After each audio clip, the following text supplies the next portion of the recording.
alguien gana. Ave María. Oye, Caco, decisiones, todo cuesta. Salgan y hagan sus apuestas, ciudadanía.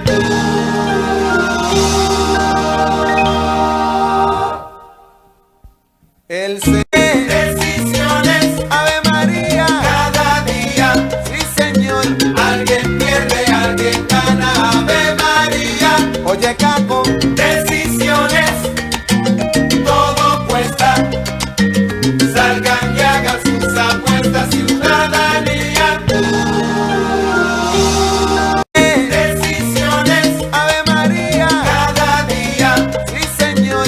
Alguien pierde, alguien gana. Ave María. Oye, Caco, decisiones, todo cuesta. Salgan y hagan sus apuestas, ciudadanía. Querida teleaudiencia, estamos como cada fin de semana transmitiendo el programa institucional Decisiones, la opinión responsable, programa institucional de RIP Comunicaciones, una empresa de periodismo alternativo, de prensa, radio y televisión. Queremos saludar a esa teleaudiencia fiel que reporta sintonía en Europa, en Estados Unidos, en Ecuador, el maestro Abraham Mora, que siempre escucha el programa, en Cartagena, el ilustre abogado y catedrático Eduardo Cantillo, en Argentina, bueno, en diferentes partes de Colombia, aquí mismo. Queremos mandarles un saludo, decirles que Decisiones es un programa de periodismo alternativo al servicio de la comunidad. Por eso en el día de hoy tendremos la presencia de un líder comunal y social como es el padre huérfano, quien aspira a ocupar su curul con mucho prestigio y producto de su trabajo social, el padre huérfano. Queremos decirle que el programa lo pueden ver en directo, www.canalccali.com, e igualmente los días domingos en el canal 112 de Cali TV, de Global Televisión, Canal C, para que ustedes lo observen nuevamente, lo difundan de 5 a 6 p.m. Pues bien, vamos con nuestras notas después de este saludo, pero antes quería decirles que queremos reafirmar nuestro apoyo al proceso de paz. Consideramos que es el camino que debe seguir Colombia y la violencia debe quedar al margen de la construcción de esa sociedad justa, generosa que debe ser Colombia.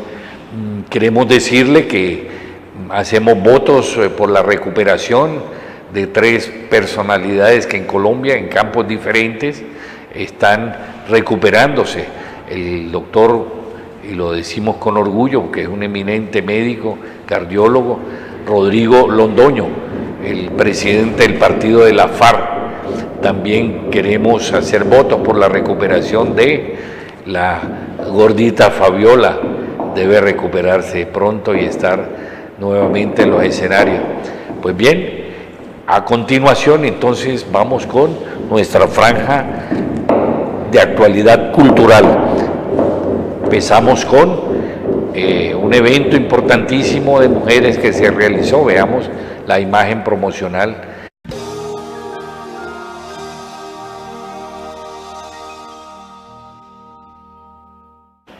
Si el rol de la mujer en la cultura y la sociedad fue un seminario que se realizó en la ciudad de Cali con la participación de mujeres dedicadas a diferentes actividades, la academia, la ciencia, la cultura, el teatro, la poesía, y culminó precisamente con este hermosísimo evento que se realizó en la noche anterior en el Teatro Experimental de Cali. Allí, como pueden darse cuenta, hubo teatro, poesía, cuento y sobre todo un hermoso festival por la paz, en donde las mujeres son el pilar fundamental de esta aspiración. Pues bien, eso fue lo que ocurrió anoche como culminación de ese taller que se realizó en la ciudad de Cali. Bien, entonces vamos a tener una buena noticia. Regresa el querido colega Luis Alfonso Mena a la televisión. Él también hace periodismo alternativo y desde luego eso implica mucho sacrificio, ¿no? Porque es una forma de presentar la noticia y un enfoque diferente. Vamos a ver cómo anuncia Luis Alfonso Mena su aparición en televisión. Regresa el periodismo alternativo a la televisión del Valle del Cauca. Periodismo libre. Síganos todos los sábados de 1 a 2 de la tarde por Telepalmar, canal exclusivo de Claro, frecuencia 931. Más información, más entrevistas, más análisis, más historias. Periodismo libre, la fuerza de la verdad. Bien, otra problemática importante que debe resolverse favorablemente para los artesanos de la Loma de la Cruz. La Loma de la Cruz se ha convertido en un ícono de la cultura caleña. Por eso es absurdo que hoy instituciones poderosísimas como la Cámara de Comercio, como el DACMA, pretendan generar una cantidad de inconvenientes para que estos artesanos puedan seguir realizando sus actividades culturales muy variadas, desde luego. Cosas tan absurdas como pedirle facturas de la procedencia de las semillas que ellos utilizan para hacer sus artesanías, algo absurdo. Entonces, veamos qué significa para Cali la Loma de la Cruz. Lo artístico y lo cultural de los caleños artesanos de la urbe se congrega en la Loma de la Cruz, un sitio que se conserva desde hace más de 5 siglos, con la inmortal leyenda de la mano del negro. Declarado como Parque Taller Escuela, la Loma de la Cruz destaca la productividad artística del artesano raizal, teniendo en cuenta sus valores culturales, tradicionales y étnicos, demostrando un ambiente lleno de folclore que estimula el crecimiento espiritual de la comunidad.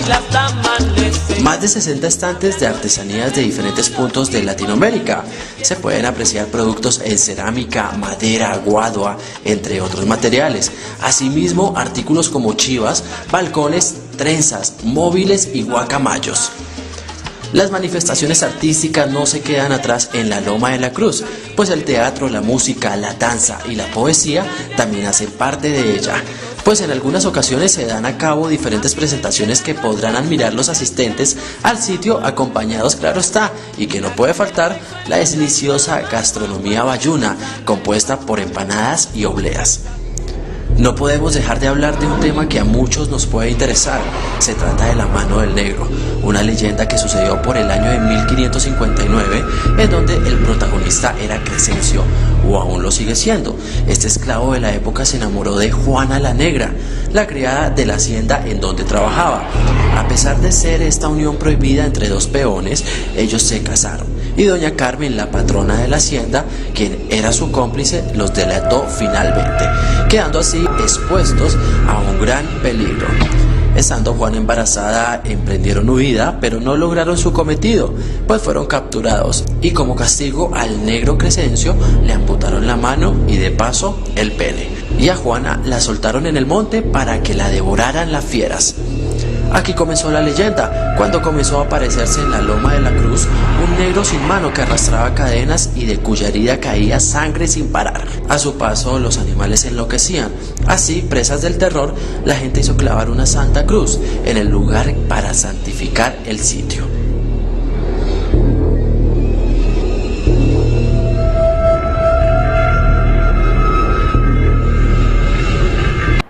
En conclusión, el Parque Artesanal Loma de la Cruz debe ser manejado por los artesanos, esos trabajadores de la cultura que no representan intereses de grandes monopolios ni entidades poderosas del comercio. Pues bien, vamos con nuestro panorama internacional.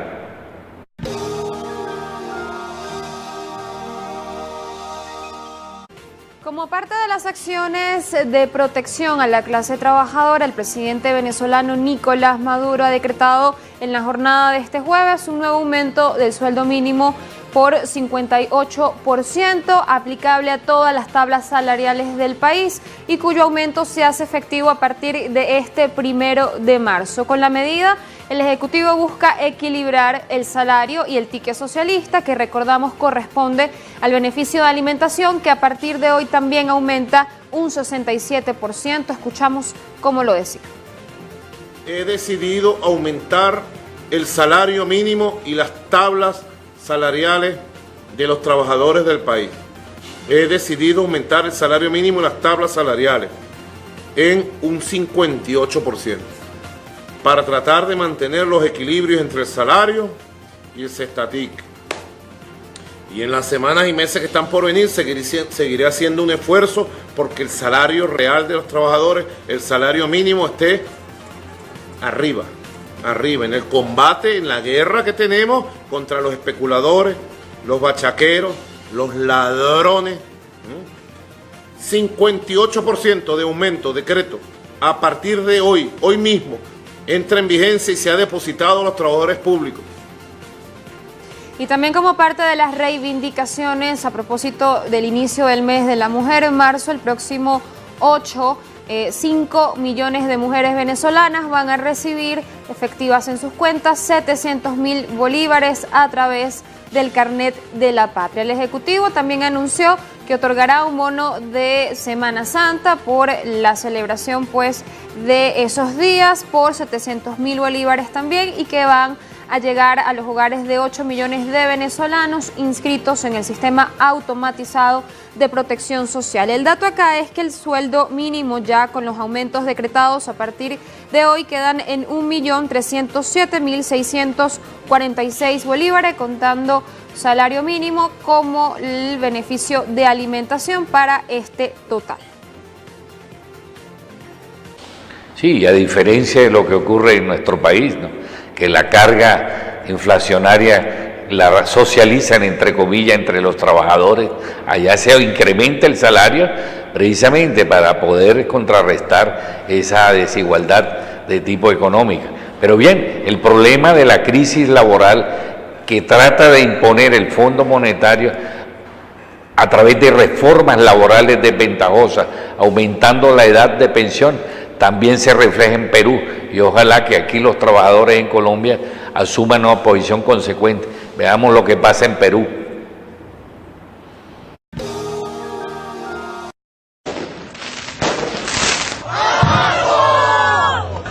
En la capital peruana continúan los enfrentamientos entre estudiantes y la policía durante las manifestaciones de varios días contra la reforma laboral.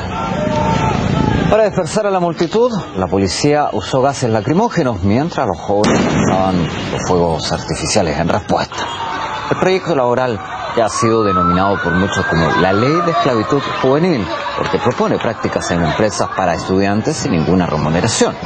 El autor de la ley afirma que el objetivo de esta modalidad es que los jóvenes complementen su formación teórica y consigan experiencia laboral. Pues bien, y como respuesta a esa actitud agresiva de Putin, que pretende intimidar al mundo y desencartarse de un poco de armas viejas en las bases de estos países latinoamericanos, Putin responde con realidades muy avanzadas desde el punto de vista bélico. Veamos, porque esto debe llevar a una reflexión profunda frente a la posibilidad de una guerra terrible. Нам было сказано, США создают систему глобальной ПРО не против вас, не против России, а вы делаете, что хотите. Мы назвали его «Сармат». «Сармат» будет оснащен широким спектром ядерных боеприпасов большой мощности, в том числе гиперзвуковых. У новой системы ограничений по дальности практически нет. Он способен атаковать цели как через Северный, так и через Южный полюс. Никакие, даже перспективные системы ПРО ему не помеха. Страны активно разрабатывают так называемое гиперзвуковое оружие. У России такое оружие есть. Мы назвали эту систему «Кинжал». Ракета, летящая с гиперзвуковой скоростью, еще и осуществляет маневрирование на всех участках траектории полета. Комплекс приступил к несению дежурства, но мы этим не ограничились. Состоялся успешный пуск новейшей российской крылатой ракеты с ядерной энергоустановкой. Эта энергоустановка обеспечивает в десятки раз большую дальность полета, которая является практически неограниченной. В России разработаны беспилотные подводные аппараты, способные двигаться на большой глубине и на межконтинентальную дальность, со скоростью, кратно превышающей скорость подводных лодок, самых современных торпед и всех видов, даже самых скоростных надводных кораблей. Это просто фантастика.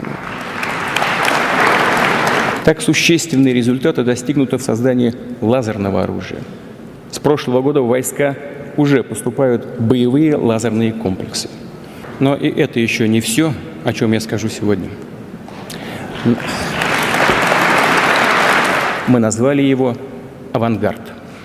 Он идет к цели как метеорит, как горящий шар, как огненный шар. Температура на поверхности изделия достигает 1600-2000 градусов по Цельсию. Ничего подобного ни у кого в мире пока нет. Когда-нибудь, наверное, появится, но за это время наши ребята еще что-нибудь prидумают. Pues bien, después de esas reflexiones, ahora pensemos que el humor también es realidad.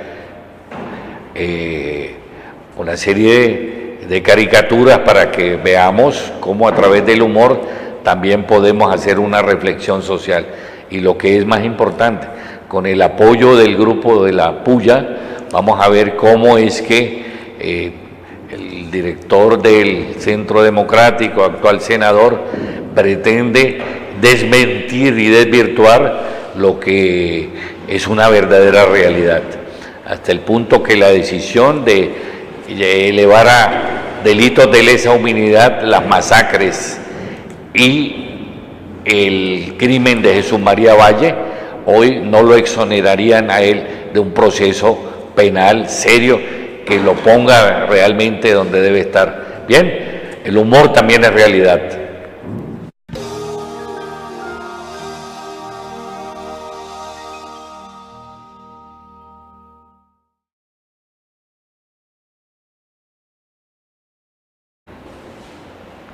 Y lo tenemos el personaje allí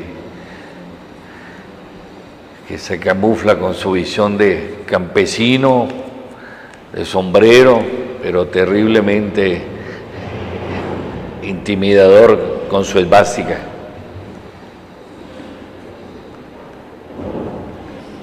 Y lo que pasa en la realidad nacional. Una cosa son esas multitudes que presentan determinados movimientos políticos y otra cosa es lo que encierran en su práctica política administrativa. Y el votante, ¿no? Ese que le dan kit de tamal y algunos pesos para ir a votar como personas de ultratumba o de otro mundo. Y bueno, esto es lo que dicen con relación a esa medida, ¿no?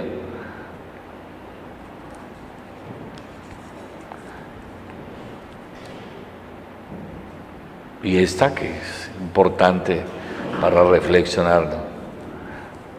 Bien, y tenemos entonces ahora esta reflexión elaborada por ese equipo maravilloso de jóvenes inquietos, inteligentes. ¿Por qué nadie se mete con Álvaro Uribe? Ahí está la explicación. Queremos contarles la historia del hombre más poderoso del país. Quien siempre se salva aunque todo arda a su alrededor. ¿Sí saben quién es? No les vamos a decir. A ver, ¿quién es? ¿Quién? Antioqueño de carriel y sombrero. De ojitos dulces como la miel. Con una voz siseante de paisa bonachón. Con estudios en Harvard. Exalcalde de Medellín. Exgobernador de Antioquia. Gerente de empresas privadas. Y además y sobre todo, presidente de Colombia durante 8 años. El héroe de esta patria. A la 1, a las 2 y a las 3. Álvaro Uribe Vélez. Pero la Corte Suprema dijo que Uribe es un mentiroso. Mano firme, corazón grande y falsos testigos.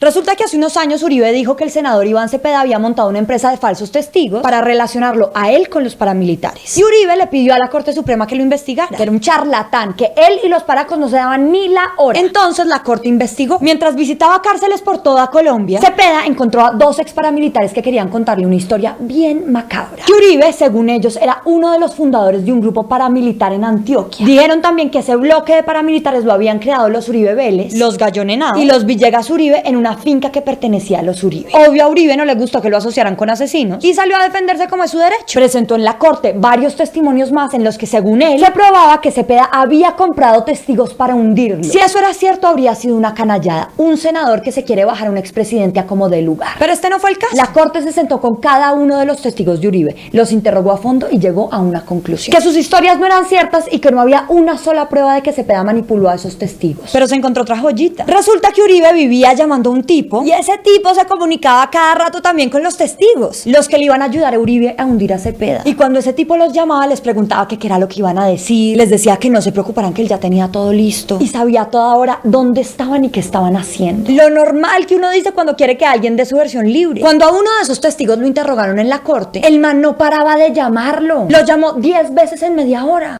Pues es que se le había quedado el almuerzo. Además, un pajarito le dijo a Uribe que la corte lo estaba escuchando y en una de sus llamadas dijo esto: me están investigando a mí con usted y que tienen interceptado el teléfono. Ya que esta llamada lo están oyendo esos hijueputas. ¿Cómo es que Uribe se enteró de esta información que era hiper confidencial? ¿Quién carajos le contó? La ventaja de tener amigos bien conectados, ¿no? La corte dijo que hubo un complot para joder a Cepeda, o como lo llamó uno de los tipos que ayudaba a Uribe, el barbechivo ese. Ante eso, Uribe salió a decir que era un complot, que lo están chuzando, que él no conoce a esa gente con la que lo quieren involucrar y que lo están persiguiendo. Sigue el ánimo persecutorio en la Corte Suprema de Justicia. Descarada impunidad. Señores magistrados, no tengo información privilegiada. Simplemente muchos ciudadanos me advierten sobre interceptaciones a mi teléfono. No, senador Uribe. Los que armaron el complot fueron esos con los que usted estuvo charlando y que habrían fabricado testimonios para favorecerlo. Tampoco lo estaban chuzando, senador, sino que usted resultó llamando a los teléfonos que estaban interceptados. Ay, sí, cagada. Cambia los números de tu agenda, querido. Relacionate con gente buena, porque esos con los que habló sí son conocidos desde hace rato. A Villegas lo conoce hace rato y se nota que son buenos amigos, unos parcerazos. Y Wilser Molina, el abogado y hoy alcalde de Amagá, que se entrevistó con sus testigos, también es uno de sus cercanos, al que llamaba cada rato para saber cómo es que iban a neutralizar a los testigos. Mucho menos es una persecución, senador. Sabemos que Santos y Vos no terminaron nada bien, pero la Corte Suprema está investigando a todos los amigos del presidente en la política. Y de hecho le tumbó a 2 de sus consentidos. Entonces es claro que los magistrados no son sus perritos falderos. No nos vengas con ese cuentico, ¿sí? No es la primera vez que Uribe termina metido en el mismo saco con gente intachable. Dime con quién andas y te diré quién eres. Álvaro Uribe ha sido un servidor de esta patria, algo así como el conserje de la nación. Cuando era director de la Aeronáutica Civil por allá en los 80, concedió varias licencias dudosas para aviones y helicópteros, algunas de ellas relacionadas con el narcotráfico y con el antiguo rey de la coca, Pablito Escobar. Era tan cercana la relación que uno de los helicópteros incautados en uno de los laboratorios de Escobar era del papá de Uribe. Uribe también fue un exitoso hombre de negocios. Compró junto a una de las familias dueñas del negocio de la droga en Antioquia una propiedad en Jericó en 1991 y sus habilidades financieras iban mucho más allá. Uribe fue miembro de Confirmeza, la empresa que utilizaban para hacerle las finanzas a Pablito Escobar otra vez. Luego nuestro prohombrecillo llegó a la alcaldía de Medellín. Ya lo sacaron volando porque el presidente de ese entonces, Belisario Betancur, era un viejito lo más de cuco, estaba muy preocupado de que una persona aparentemente ligada con el narcotráfico terminara como alcalde. O les parece muy normal que su papá se fuera a torear con los Ochoa y otra vez, sí, adivinaron, Pablito Escobar. Capoteame esa, Uribe. Pero Uribe, que siempre cae parado, muy comprometido con su región, terminó de gobernador de Antioquia. Y hoy lo recordamos porque se hizo el huevón cuando los paramilitares estaban boleando bala en todo el departamento. Y tuvieron tiempo hasta para encerrar a un pueblo durante 4 días, poner música, tocar tamboras y matar al que se les atravesara. Fue por esa época también en la que al parecer Uribe se conoció con varios paramilitares y con otros reforzó amistad. Fue tanto su compromiso con la seguridad que impulsó con todas las ganas del mundo unas cooperativas de ciudadanos armados que se llamaron Convivir y que hoy son consideradas como el nervio de los grupos paramilitares.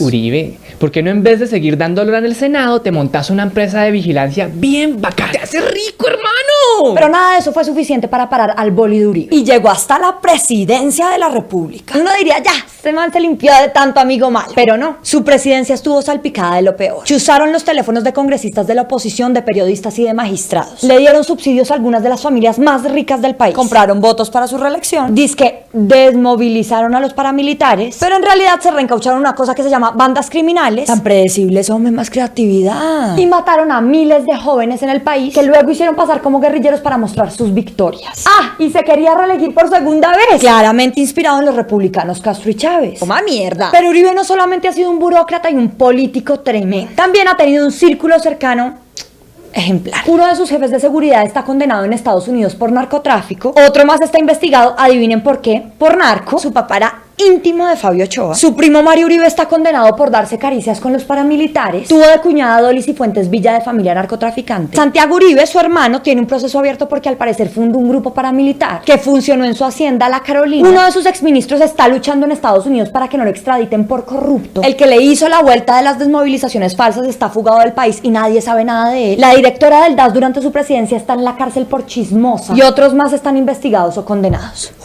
¿Cómo es posible que todo el círculo cercano a este señor caiga y a él no le pase ni una rafaguita de viento? Porque un tipo que ha sido señalado N.000 veces, no solo por paracos y narcos, sino por civiles, se haya salido con la suya tantas veces. ¿Cuál es el poder real que tiene Uribe? ¿Cómo es posible que cuando le cae algo encima, a pesar de todo, salgan todos sus esclavitos a defenderlo con razones estúpidas? ¿De verdad usted tiene la conciencia tranquila, senador? Entendemos que usted diga que la Corte Suprema lo quiere acusar porque estamos en elecciones. Quizás.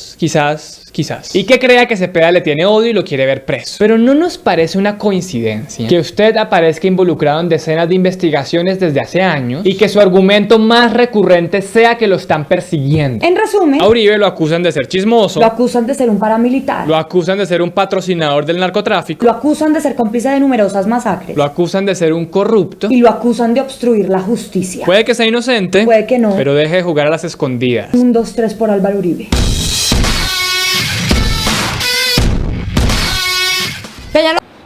Bueno, y para complementar este chiste, pongámosle atención a lo que dice su amigo Popeye, el amigo del senador, de él. Con respecto al expresidente Álvaro Uribe, ¿el aeropuerto que había en la hacienda Nápoles era autorizado o era ilegal? Él, cuando era director de la Aerocivil, él autoriza la pista de la hacienda Nápoles, pavimentada, se ve perfectamente desde un vuelo. El satélite de los americanos, me imagino que para esa época la tenía fotografiada.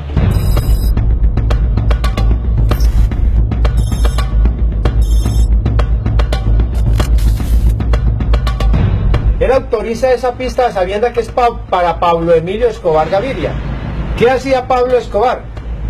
Exportaba cocaína desde el Magdalena Medio antioqueño hacia los Estados Unidos de Norteamérica, no hablemos de Europa, ni Australia, ni de nada. Mire, yo realmente en el tema de Álvaro Uribe Vélez no me quiero extender más, por lo que estoy aquí en la ciudad. Álvaro Uribe Vélez es el dueño de esta ciudad. No quiero tan de frente. Dejémoslo para la historia, ya llega el tiempo en que haya que contarlo, se contará. Bueno, y ahora nuestra franja del panorama nacional con noticias que los noticieros tradicionales no anuncian, pero son noticias nacionales. Veamos.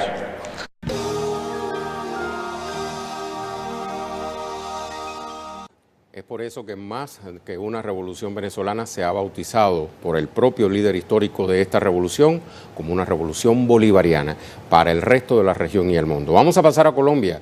Entre el 11 y el 17 de febrero de este año, al menos 11 niños de La Guajira perdieron la vida por desnutrición o causas asociadas a ella. Lorena Hoyos, desde Bogotá, nos tiene la ampliación. Saludos, Lorena. Lo decíamos al inicio, llama mucho la atención que pese a lo alarmante de la cifra, las autoridades no la difunden. ¿Por qué? ¿Y qué dicen por su parte los organismos de derechos humanos? Rey, comienzo por decirles que hay una palabra que utilizan ciudadanos para describir la tragedia humanitaria y esta crítica realidad que afronta el pueblo indígena Guayú en el departamento de La Guajira. Esta palabra es infamia y no hay otro término para hablar, Rey, justamente de esa realidad que nos estás poniendo de presente. En una semana del mes de febrero murieron por lo menos 11 niños indígenas por causas asociadas a la desnutrición, al hambre y a la sed.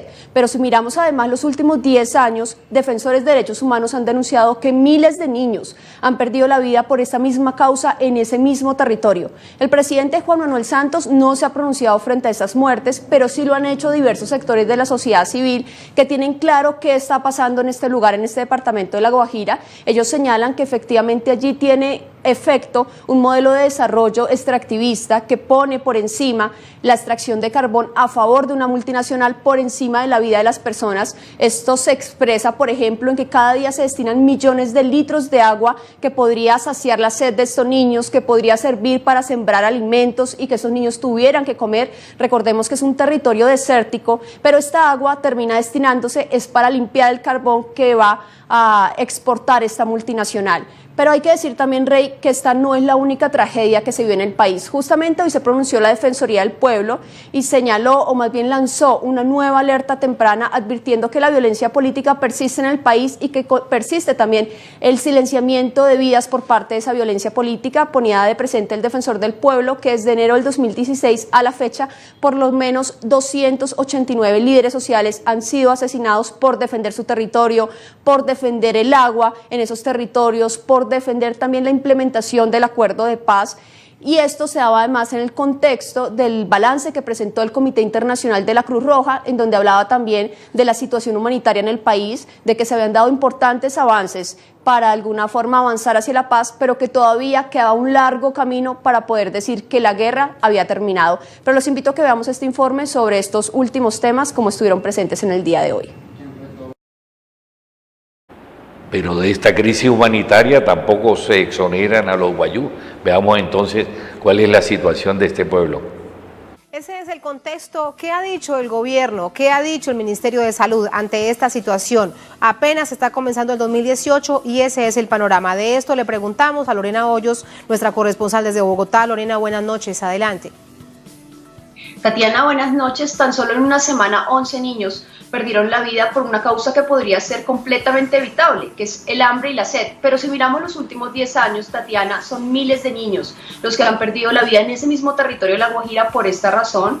No se ha pronunciado el presidente Juan Manuel Santos en lo ocurrido del 2018, no se ha pronunciado tampoco las autoridades, no lo han hecho tampoco integrantes del gobierno nacional, pero para diversos sectores de la sociedad es claro lo que está ocurriendo en ese territorio.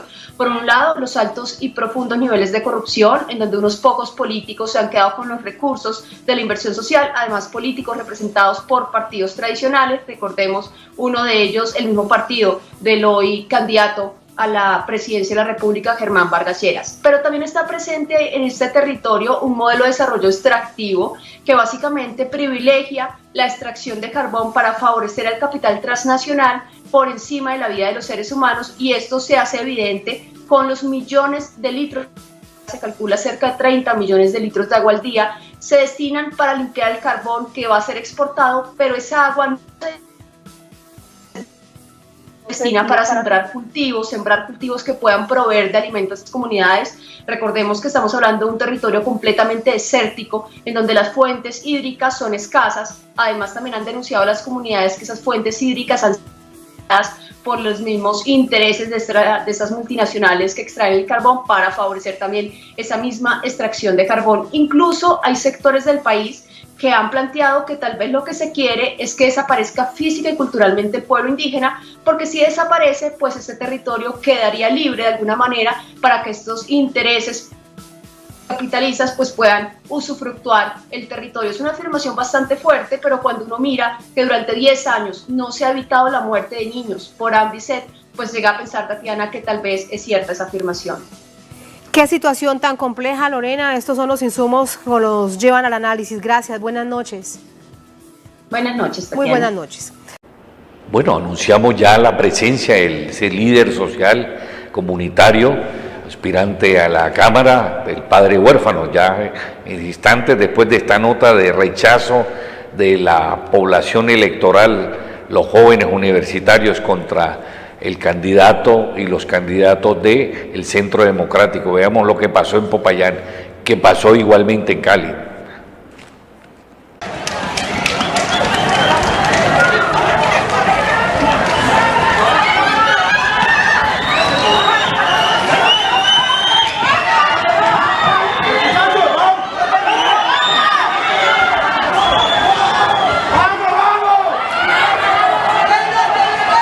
Senador, sino también de los candidatos de este movimiento político. Fueron atacados por el SMAT, de la fuerza pública. Hubo detenidos de manera injusta. porque no actuaron como actuaron quienes fueron contratados para sabotear la presencia del candidato Petro en Cúcuta, que está demostrado que llevaron buses con personas contratadas para que agredieran con piedras y palos el vehículo o los vehículos que transportaban su comitiva. Pues bien, entonces vamos ahora a ver y a escuchar este líder social que ha hecho un importante trabajo en las zonas deprimidas de Cali.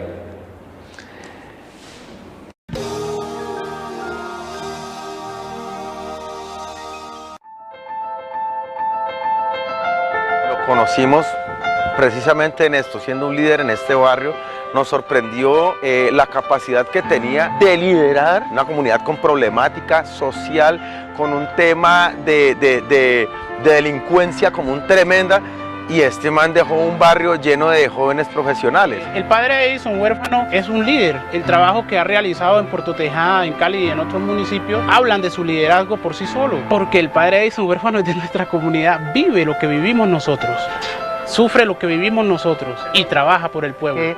He tenido jóvenes, niños que han sido delincuentes y que de una u otra forma con estas oportunidades han transformado la vida, no solo para ellos, para sus familias, pero también para la sociedad. Tomar estos jóvenes en los diferentes espacios y hacerlos sentir importantes y que recuperen la confianza en ellos mismos. Eso es una inmensa motivación. El tiempo que hemos venido laborando con el padre Edison Huérfano, una persona que se involucra, acá está con nosotros, aquí al lado, parado, fortaleciéndonos, siendo el líder que todos necesitamos, ayudándonos a nosotros a forjarnos como líderes, como lo que debemos ser. Bueno, mi gestión ha sido especialmente con jóvenes que han cambiado las armas, han cambiado las balas por oportunidades. Jóvenes que han terminado siendo emprendedores y que han sido ejemplo.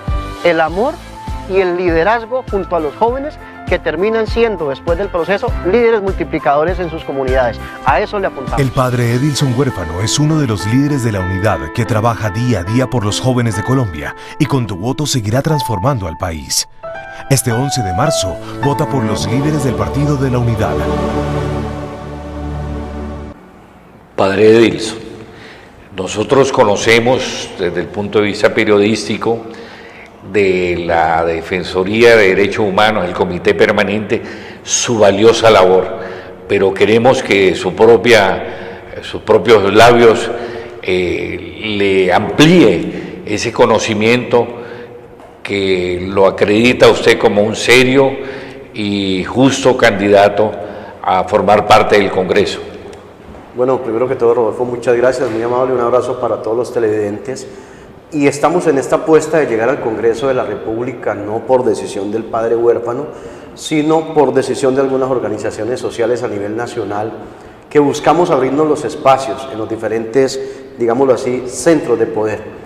Y especialmente desde el partido de la U, porque de una u otra forma ha sido un partido muy cuestionado. Recordemos que allí está los ñoños, los musas, los ños, y es la gente que nosotros tenemos que sacar como ciudadanos, es la gente que nosotros tenemos que hacer a un lado, y son esos corruptos los que nosotros tenemos que evitar que lleguen nuevamente al Congreso, y por eso hemos venido trabajando esta propuesta, que es una propuesta netamente social.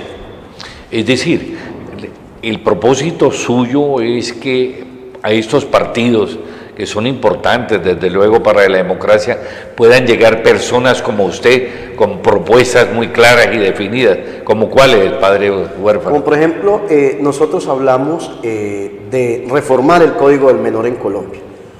Para nadie es un secreto que los menores son carne de cultivo para la delincuencia, los menores son los que están delinquiendo, pero en esa reforma de Código del Menor tiene que venir un acompañamiento psicosocial con verdadero proceso de resocialización. ¿Por qué? Porque muchos de los menores que ingresan a los centros de reclusión salen peores y aprenden grandes cosas allí y no están siendo realmente rehabilitados. ¿Por qué? Porque ese es el negocio de algunos centros de rehabilitación, digámoslo así, que les conviene más que vuelvan a reincidir. Otro tema que nosotros estamos trabajando fuerte en compañía de campesinos en Colombia, especialmente los del bloque San Juan del Putumayo, es que se acaben los intermediarios desde la parte agrícola, que ellos tengan los centros de acopio y que se le venda directamente al consumidor. ¿Por qué? Porque los campesinos están cultivando, pero la plata se la están llevando los intermediarios, que son los que en un plan macabro le compran el producto al campesino al precio que ellos quieren.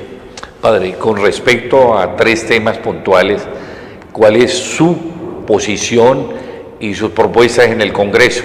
Primero, la consolidación del proceso de paz. Segundo, las curules para las víctimas. Y tercero, la posible reforma laboral, que me parece perversa, aumentarle la edad a los colombianos y colombianas para acceder a una pensión. Bueno, primero que todo hay que apostarle a la construcción de la paz, hay que seguir apoyando este proceso de dejación de armas y para nadie es un secreto que hay una posición en Colombia guerrerista y lo voy a decir con nombre propio, es el señor Álvaro Uribe Vélez, quien se ha empeñado en que Colombia vivamos del conflicto porque es una persona que vive y pesca los votos desde la guerra y desde el conflicto. Cuando él hizo el proceso paramilitar en Colombia nadie le dijo nada, pero como ese es un proceso con las FARC de dejación de armas que no pudo lograr, entonces sí es malo. Entonces yo desde el Congreso de la República le apuesto al proceso de dejación de armas no solo de las FARC, sino también del Ejército de Liberación Nacional y de todo grupo armado que quiera vincularse a la paz. Segundo, frente al tema de las curules para las víctimas, me parece que tienen todo el derecho. Me parece que a ellos los robaron de frente, realmente. Me parece que a ellos, desde el centro democrático y desde la extrema derecha, hubo un plan macabro para que ellos no accedieran a estas curules. Y yo pienso que son importantes. ¿Por qué? Porque las víctimas del conflicto armado no son solo víctimas de guerrilla ni paramilitares, son víctimas también del mismo Estado que durante muchísimos años han desplazado. Y si no, recordemos por qué surge la violencia en Colombia, por qué surge la resistencia a raíz de liberales y conservadores que se tornaron el poder. Y el tema, el tercer punto, el de la reforma, el aumento de la reforma pensional, me parece que es un plan macabro también, porque uno tiene derecho a llegar a la vejez, pero en condiciones dignas. Y en este espacio no hay capacidad para que la gente que logra una pensión, que es un milagro en Colombia, puedan disfrutar de esa pensión. Por el contrario, ya cuando se llega es enfermo. Yo pienso que no se debe aumentar la edad. ¿Por qué? Porque en el país hay plata. En el país hay plata para que los adultos mayores se logren pensionar y vivan bien. Y si no, miremos cómo se llevan la plata del petróleo, con la plata de las esmeraldas, con la plata de la minería. Con esa plata en Colombia, los adultos mayores tienen derecho a pensionarse. Padre Edilson, ¿considera usted que del Congreso temas puntuales y de trascendencia en Colombia como salud, educación y seguridad deban ser dinamizados a través de proyectos que usted pueda impulsar? Claro, primero que todo el país necesita un ministro de salud médico y la reforma a la salud debe hacerla los médicos, no se debe hacer desde un escritorio. El tema de educación en Colombia, del programa Serpi lo paga, pero voy a poner este ejemplo, con lo que pagan a la universidad privada, un estudiante en la pública estudian 10. Entonces mire también cómo es un negocio que en últimas está favoreciendo a algunos de los sectores. Entonces yo considero que realmente desde el Congreso se deben hacer estas reformas, pero no se deben hacer solo, porque uno sabe que se va a enfrentar a caníbales. Se debe hacer en conjunto con el pueblo, con las comunidades, convocando a los sectores a nivel país en una gran mesa de diálogo y organizaciones nacionales, y que sean estas comunidades las que presenten la propuesta y nosotros desde el Congreso refrendar esas propuestas. Padre Huérfano, desde el punto de vista político, ¿cuál es su visión en relación a la inclusión y participación del partido de la FARC en el Congreso? Mire, todos los partidos en Colombia, todos merecen estar en las contiendas electorales. Y la FARC le está apuntando a la dejación, o le apuntó a la dejación de armas y le apunta a construir paz en el país. Entonces yo considero que cuando uno le apuesta a construir paz, deja las armas, tiene todo el derecho, así como lo tuvo el M-19, como lo tuvo el Quintín Lame, el EPL, el PRT y muchas organizaciones, así como lo ha tenido el Partido Conservador, que fueron los que nos dejaron toda esta violencia y quienes mandaron a asesinar a Gaitán. Yo por eso siempre he dicho, si hay dos partidos que tienen que pedirle también perdón al país por sus hechos delictivos, delincuenciales y de masacres, es el Partido Liberal y el Partido Conservador también, pero no lo han hecho.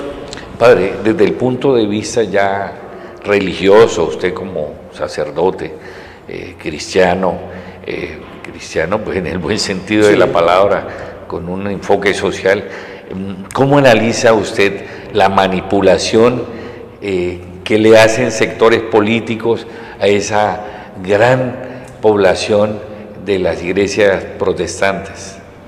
Mire, yo soy muy respetuoso de las denominaciones religiosas, pero lo que no estoy de acuerdo es que desde el mismo gremio de pastores y de algunos sacerdotes comiencen a inculcarle a la gente una violencia enmarcada en dos palabras, Castro-chavismo. ¿Qué es lo que dicen que se va a generar en Colombia? No, en Colombia no se va a generar eso por una sencilla razón, señores pastores y señores sacerdotes, porque en Colombia nos han venido robando hace muchísimo tiempo. Los niños de La Guajira, ¿qué tienen que ver con el castrochavismo? Los Nucan Macud, que son comunidades indígenas que están desapareciendo, ¿qué tienen que ver? La plata de Odebrecht que se robaron, la plata de Isagen que se han robado, el tema de Salucol con Palacino, 190.000 millones, eso no tiene nada que ver con castrochavismo. Entonces lo que quiere decir es que durante 200 años nos han venido robando el país y ahora quieren meterle temor a la gente precisamente para polarizar más el país. Padre, es decir, ¿usted considera que esa exagerada propaganda perversa de la situación de Venezuela constituye una cortina de humo frente a la realidad, a la crisis que vive Colombia? Claro que sí, y le voy a poner un ejemplo muy sencillo. Cuando las FARC aún estaban en acciones armadas, todo era las FARC en Colombia y el ELN, pero cuando las FARC comienza el proceso de dejación de armas en La Habana, se comienza a destapar la olla podrida, se empieza a hablar de la realidad. Entonces yo pienso que es una cortina de humo precisamente para tapar ¿qué? El tema de la deuda con la justicia que tiene el señor Álvaro Uribe y la extrema derecha, y el daño y la propiciación del paramilitarismo en Colombia y cómo creció y quiénes fueron los que lo apoyaron. El tema de corrupción en el país, entonces quieren de una u otra forma inculcar en la gente ese miedo y ese temor para decir, voten por mí, es que yo soy el Salvador. No, Colombia no necesita mesías, Colombia necesita un presidente comprometido con la democracia, comprometido con los sectores del país y que mire para todos lados. Padre, con relación a la situación, al panorama que usted ha podido observar en su recorrido por diferentes regiones del país, ¿cuáles considera usted que sean los temas urgentes a desarrollar con su presencia en el Congreso? El tema en Colombia de las petroleras, el tema de la minería en Colombia y el tema de las transnacionales y el tema del TLC. ¿Por qué? Porque sucede y acontece que donde están las petroleras no hay desarrollo para la gente. Uno pensaría que la gente vive bien, y si no, miremos el tema del Putumayo. El tema de la minería, todas se la están llevando en el exterior y se están llevando la plata. Y el tema, otro tema también fundamental es el tema del combustible en Colombia. ¿Cómo es posible que nosotros produzcamos acá y nos lo vengan a vender absolutamente más caro? Entonces yo pienso que estos son temas álgidos que hay que dar la pelea en el Congreso, y que si los señores congresistas no apoyan estas propuestas en beneficio del pueblo, hay que convocar al pueblo, porque de lo contrario no podemos quedarnos sentados allá diciendo no pudimos.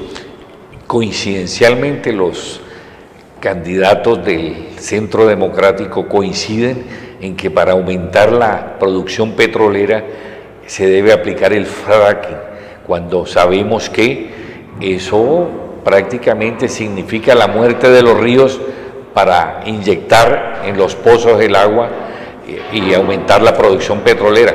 ¿Cuál es la posición suya y el análisis que usted hace y qué llamado le haría al Congreso para que pues este procedimiento no se generalice en la explotación petrolera? Yo no estoy de acuerdo y me enfrento y digo, no estoy de acuerdo con ese sistema de explotación petrolera, porque eso a futuro, aparte de acabar y contaminar los ríos, empieza a generar movención de la masa y comienza a generar temblores y comienza a generar otras expectativas de situaciones dentro del país. Entonces, yo le hago la invitación no solo a los congresistas, le hago la invitación al pueblo colombiano para que nos opongamos a este sistema de explotación de petróleo en Colombia, y en últimas también nos opongamos a que se lleven todos los recursos de nosotros hacia el exterior, porque son ellos los que se están quedando con la plata, mientras que el campesino, el barequero colombiano, el minero artesanal está siendo perseguido como bandido y como delincuente.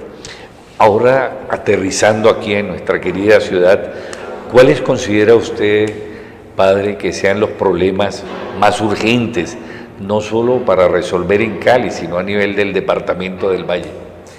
El tema de la violencia es un tema fundamental que hay que resolver. 1.300 muertos en un año es demasiado. Tenemos una doble moral, que lloramos por los muertos de Francia, pero no lloramos por los nuestros. Esa es la verdad. Entonces yo pienso que es un tema que hay que resolver, y el tema laboral también. El tema de la inversión social en las comunidades, no construidas desde los escritorios, sino con las comunidades. Esos dos temas, si se trabajan bien de la mano y si se crean políticas públicas, créame que los demás van subsanándose. Un minuto, padre, finalmente, hay un problema álgido, que es el problema de la salud. ¿Usted considera que lo que generó la Ley 100 la existencia de EPS, mejor dicho, la estructura de la salud actualmente debe ser modificada o debe ser radicalmente cambiada por un modelo de salud diferente en Colombia? Yo pienso que este modelo chileno que se aplicó en Colombia fue un negocio económico para los dueños de las EPS. Yo sí considero que en Colombia hay que modificar realmente el sistema de la salud, crearlo, pero en conjunto con los médicos, que son los que realmente saben. Las EPS actualmente ven al paciente no como un ser humano, sino como una cifra económica, y las EPS se están matando más que el mismo conflicto social armado interno colombiano. Estoy de acuerdo que hay que modificar ese sistema. Bien, padre, de esta manera queremos decirle cuál es la invitación que le hace usted al electorado, no solo de Cali, del Valle, a nivel nacional, para asegurar que desde luego es muy importante su presencia en ese Congreso de Colombia. Bueno, la invitación que les hago es a que voten a conciencia.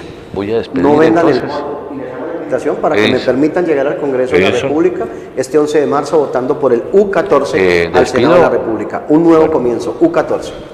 Bueno, de esta manera hemos contado con la presencia de quien necesitamos realmente en el Congreso, por su trayectoria, por su honestidad, por su transparencia y sobre todo su capacidad de sacrificio y de compromiso con el pueblo. Bueno, este es Decisiones, el programa institucional que presentamos de RIP Comunicaciones. Es un programa de periodismo alternativo. Nos apoyamos en grupos de periodismo alternativo, no solo de Colombia, sino a nivel internacional, e invitarlos a que vean mañana la repetición del programa de 5 a 6 en Cali TV, Canal 112 y Global Televisión. Para ustedes, un feliz fin de semana y aquí estaremos próximamente.